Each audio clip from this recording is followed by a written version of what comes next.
Okay, so you've got a girl's number and it's now time to text her. And now remember, when you got her number, you also got your number in her phone. That's extremely critical, right?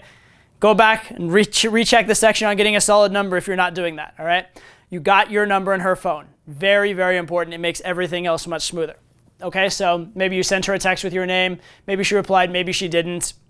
Or maybe you had her call you and save the number in her phone, whatever it is. You know that when she gets that text, it's going to come up with a name on it, not just a bunch of random digits. That's super critical, okay? So now we're talking the first real interactive text from there.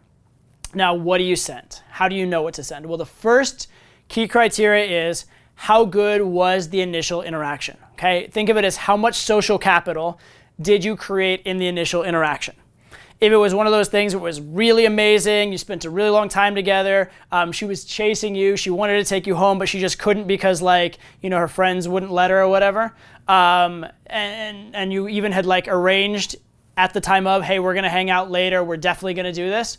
In that case, you might be able to go pretty straightforward and pretty much straight to making plans. In that kind of case, if it's really good, I might even text something as forward as, hey, what are you up to tonight? Okay, that's a pretty forward text to send, but in a context where everything's really good and it's a green light and the implication is that it was that good already, you can get away with something like that.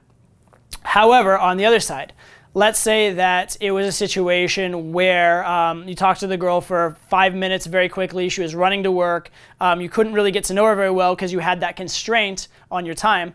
And you kind of rushed getting the number. You got your number in her phone still because you always do that. But that's about all you can say about it. In that case, something as forward as, hey, what are you doing tonight? Every once in a while it'll work because you'll be surprised. Sometimes numbers that seem very not solid will be very solid. But what's going to happen a vast majority of the time in that case is you probably just won't receive anything back because you tried to spend more social capital than you really had.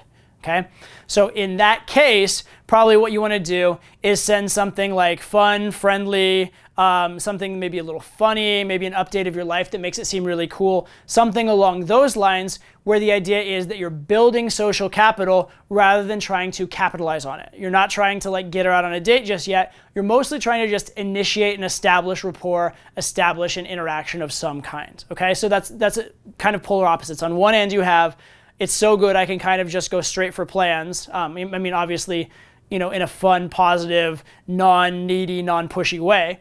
But you can go pretty much straight for plans. And then on the other hand, you're not even thinking about plans yet. You're just thinking about establishing a back and forth interaction, okay? And those are very, very different polar opposites. So when we get into the 4 types of text and how to send all the different types of text, you're evaluating those very, very differently, okay? But again, the first factor you're thinking of is how good was the initial interaction? How much social capital do I have? And that's gonna make a massive difference in what text you wanna send first.